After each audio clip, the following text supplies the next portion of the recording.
Hello everybody, happy Friday and welcome to today's edition of the Daf Yomi. Today's Daf is Daf 32 on B. And let's dive straight in.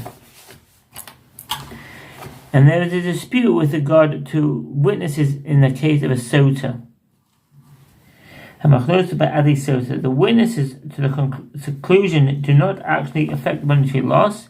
They indirectly cause the monetary loss, as their testimony could lead the woman to confess or to refuse to drink the bitter water and thereby lose the right to payment of her marriage contract. According to Rabbi, the dispute between Rabbi Elazar and the son of Rabbi Shimon and the rabbis is with regard to that matter, which is similar to the dispute cited earlier in the Gemara with regard to one witness whose testimony is an indirect cause of the listener's liability and monetary payment, even though that payment is not an inevitable consequence of his testimony, whether that is considered testimony involving a monetary payment. The issue referring to witnesses' seclusion who testified that the woman who was warned by her husband in fact entered into seclusion with the man in question. One said Rabbi Elazar, son of Rabbi Shimon, holds that a matter that caused the financial loss is considered to have a monetary value, and each witness is liable for taking a false oath of testimony, as had they testified the woman would lose her marriage contract.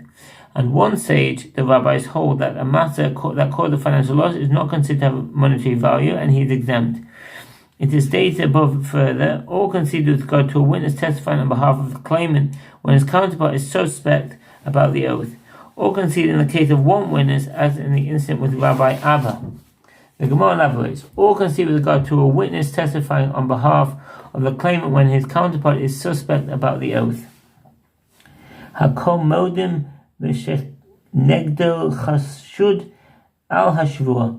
If the plaintiff and the defendant were both suspected of taking false oaths, in which case neither takes an oath, and the plaintiff administered an oath to one witness to come and testify on his behalf, and the witness denied knowledge of the matter, and he took a false oath to that effect, he is liable for taking an oath of testimony, as had he testified, he would have rendered the defendant liable to pay. 10:10.